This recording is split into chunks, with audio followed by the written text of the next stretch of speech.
북부왕국의 아합이 새 왕이 되어서 한창 이런저런 일들로 바쁘게 뛰어다닐 무렵 남부에서도 나라를 부강하게 만들려는 의지로 충만한 새로운 왕이 즉위합니다. 바로 여호사밧입니다. 아합이 왕위에 오른 것이 BC 874년이고 여호사밧이 중병을 앓던 아버지 아사를 대신해 섭정을 시작한 것이 BC 872년이니까 이 두 사람은 거의 같은 시기에 통치를 시작한 셈입니다. 여호사밧은 아합보다 2년여 늦게 통치를 시작해서 아합보다 5년을 더 재위하죠.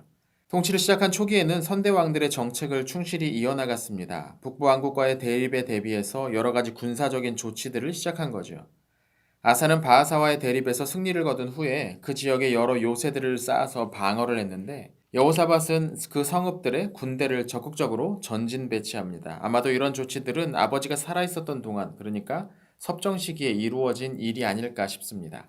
여호사밧이 왕위에 오른 지 3년째 되던 해에, 그러니까 부왕인 아사가 죽고 섭정이 아닌 단독 통치가 시작된 후에 그는 본격적으로 자신만의 정치를 시작을 합니다. 그 첫 번째가 제사장 엘리사마와 여호람을 중심으로 레위인들과 궁정의 관리들을 더해서 만든 특별교육 홍보단이었습니다.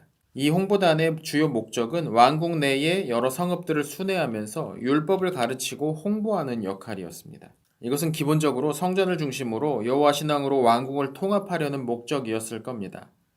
또 여호사밧의 경건함을 보여주는 부분이기도 하죠. 하지만 동시에 통치자로서 국가의 법령을 정비하는 사업의 일환이 아니었나 싶습니다.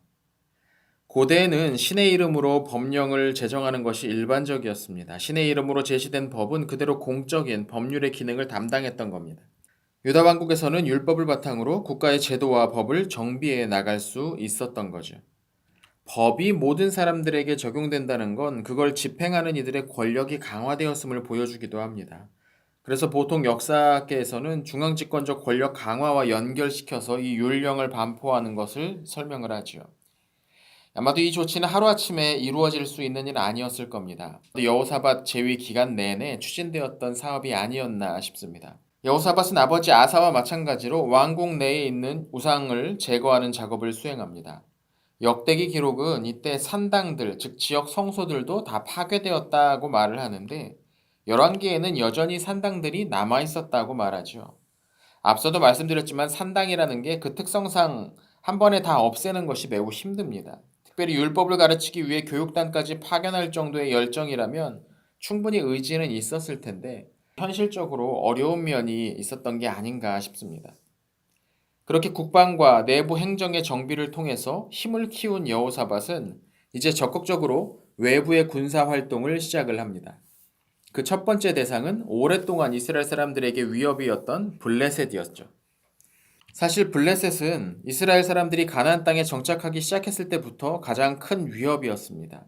해양 민족인 이들은 기본적으로 내륙의 산지를 영토화하는 데는 별 관심이 없었지만 강력한 철제 무기로 손쉬운 약탈 상대인 내륙 주민들을 괴롭혀왔죠.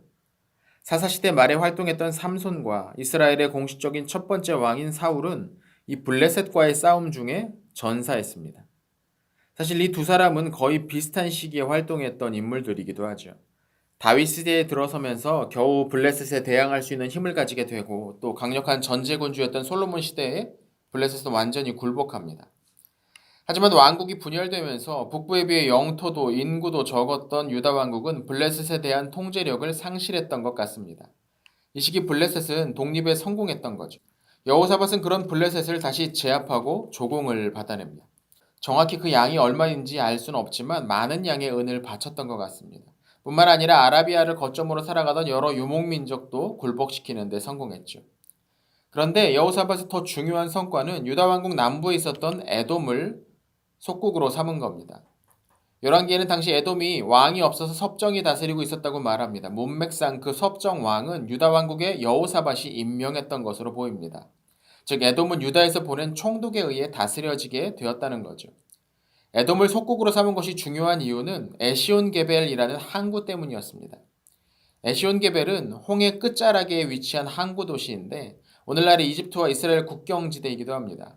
과거에 솔로몬은 이 항구에서 무역선단을 만들어서 동아프리카와 아라비아 남부로 보내 큰 이익을 얻은 바 있습니다. 애초부터 산지를 중심으로 변변한 자원도 없어서 자체적인 경제력이 약했던 유다 왕국은 이런 식으로 무역을 통해 부를 축적해야만 했습니다.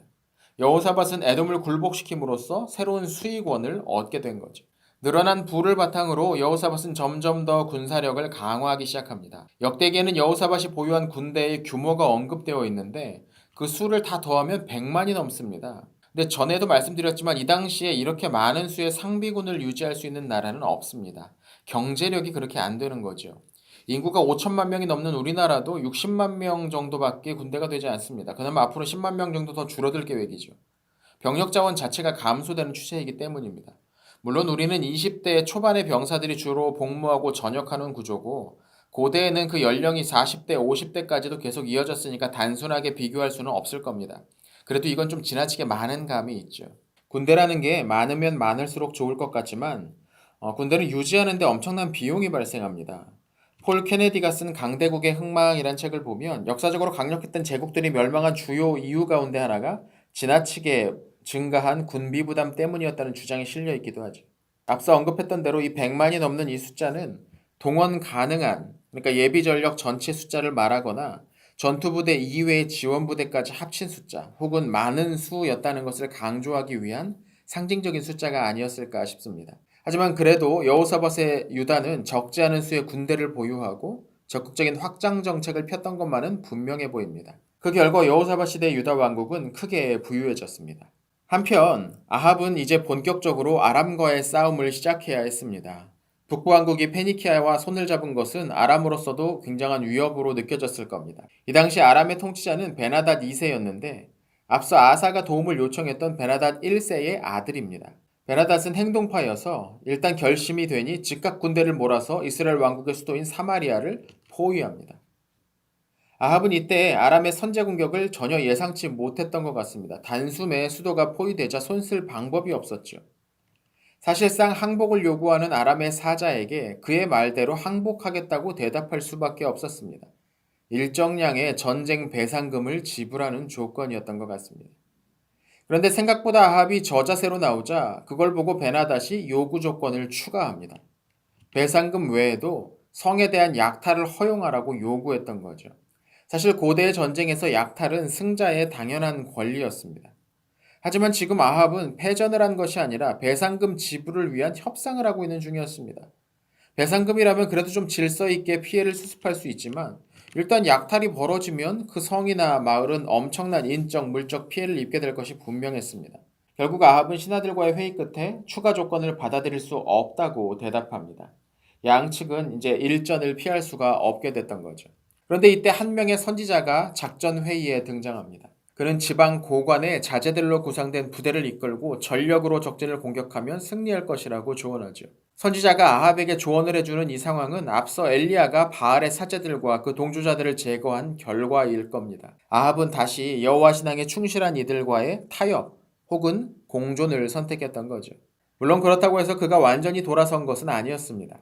아무튼 선지자의 조언대로 싸움에 임한 아합은 승리를 거둡니다. 기습을 위해 소수의 기동력 있는 부대를 이끌고 왔을 아합군은 퇴각할 수밖에 없었던 것으로 보입니다.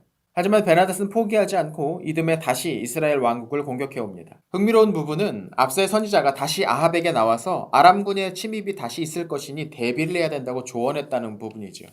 확실히 분위기가 바뀌긴 바뀌었습니다.